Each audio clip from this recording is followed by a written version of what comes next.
قائد ملت اسلامیہ جگر گوشہ امیر المجاہدین صاحبزادہ علامہ سعد حسین رضوی صاحب مرکزی امیر تحریک لبیک یا رسول اللہ پاکستان آپ سے مخاطب ہوتے ہیں اور میں ایک مرتبہ پھر آپ کا دل کی گہرائیوں سے شکریہ ادا کرتا ہوں۔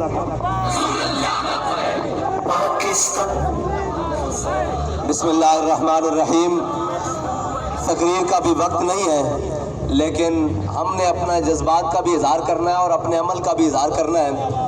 ہمارے قائد ہمیں ایک سبق دے کے گئے ہیں کہ دیکھی جو ہسٹری میں نے تو پھر کامل یقین آیا، جسے مرنا نہیں آیا اسے جینا نہیں آیا۔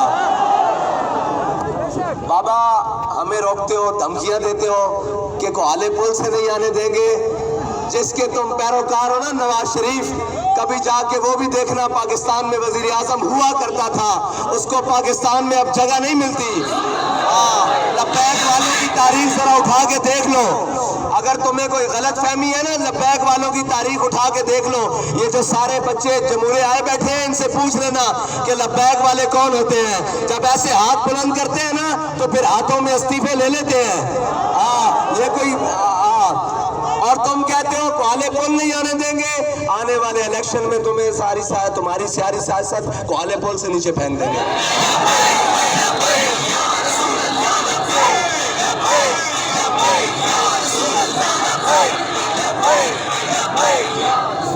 اور تم ہمیں ڈراتے ہو کس بات سے کہ جناب ایسے کر دیں گے ویسے کر دیں گے۔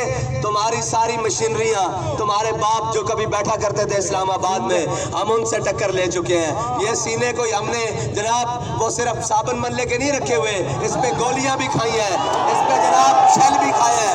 ہمیں نہ ڈراؤ، وہ کوئی اور ہوں گے جو تم سے ڈر جائیں گے۔ ہم تو ان کی اولاد ہیں، ہم ان کے روحانی وارث ہیں، ہم ان کی اولاد ہیں جو کہتے تھے ستم کرے درا ہنر آزمائے، تو تیر آزما ہم جگر آزمائے۔ اور دوسری بات یہ کہ یہ سب جھوٹے ہیں۔ جب کبھی کشمیر پہ مسئلہ بنے کہتے ہیں ہم قوم کے ساتھ، کشمیریوں کے ساتھ شانہ بشانہ کھڑے ہیں۔ ہمارے قائد بتا کر گئے ہیں ہم کشمیریوں کے ساتھ کس طرح کھڑے ہیں۔ فرمایا جھوٹے ہو، تسی کہندے ہو کشمیر ساڑی شہر آگے